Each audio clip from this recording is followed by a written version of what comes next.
every song on this album, I kept doing this when I was writing it, and I was singing back, and I was like, ugh. And then I even had Rachel, the girl that I work on all the creative stuff with, I even like had her take a photo of me, and then she was going to draw like a silhouette of this kind of feeling. And whatever this is what I want people to feel when they listen to LANY. Like, and maybe it's just their feeling. I don't know if it's feeling happy or feeling, but regardless, they're feeling, and they mean it, and it just hits, and that's what I want. Hey, Paul, how are you doing? Yeah, what's up, everybody? I'm good, thank you. Hanging in there, crazy times. So you've just released your new album. It sounds different to the last one you guys released. You know, with Mama's Boy, it was a complete departure from what people are used to hearing from us, and that was on purpose. And I knew that I wanted to make GGBBXX while we were making Mama's Boy. I knew that this was the album that we would make right after. And I wanted it to be the antithesis or the opposite of Mama's Boy. And we wanted to make a big pop album, but in a way that LANY would do it, with conviction and with style.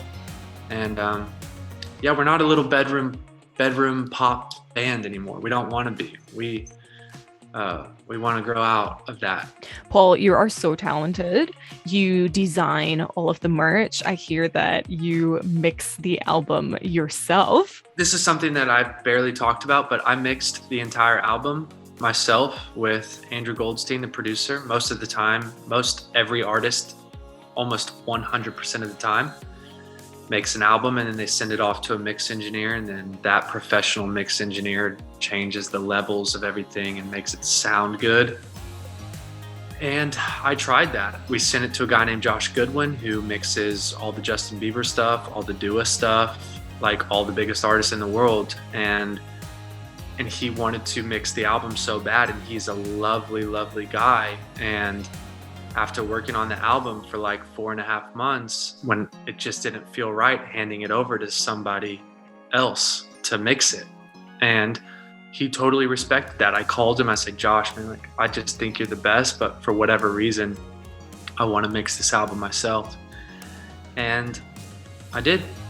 And I think it sounds exactly like I wanted it to sound. And I did it just on a laptop with Andrew Goldstein. What is the biggest driving force or inspiration for your life and your music? You know, I think like no matter what an album sounds like, or no matter what topics we cover in an album, my whole goal is just to try to make people's lives like 1% better.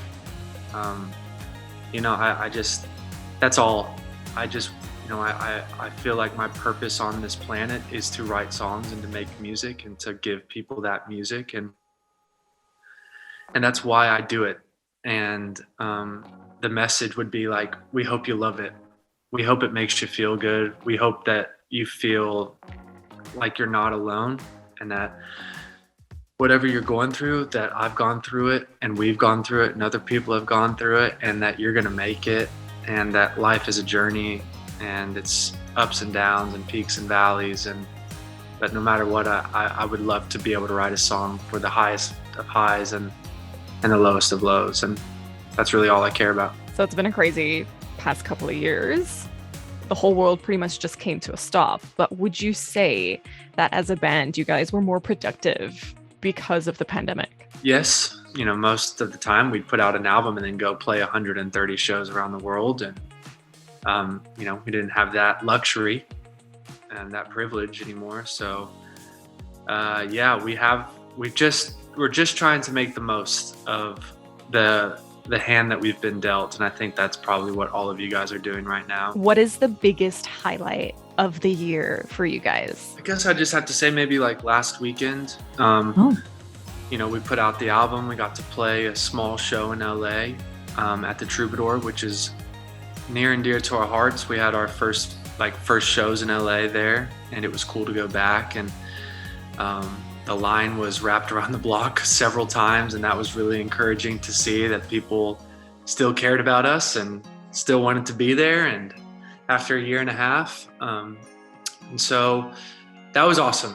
it was I definitely drove past the line a couple times. I don't think anyone saw me. And then I went and cried in my car. Sometimes I feel like my life is a movie and that I need music to go along with it. So what would be the soundtrack of your life? I want to say like, I'm so tired, but not of love songs. I'm just so tired. Yeah, let's just go with that one. You guys like my boy Ari over there, Lau. So yeah, we'll go with I'm So Tired. Okay, thank you so much, Paul, for hanging out with me. Have a good one, and hopefully we will be able to see each other in person soon. Fingers crossed. Thank you for your time. Thanks for writing about the album, and thanks for being here.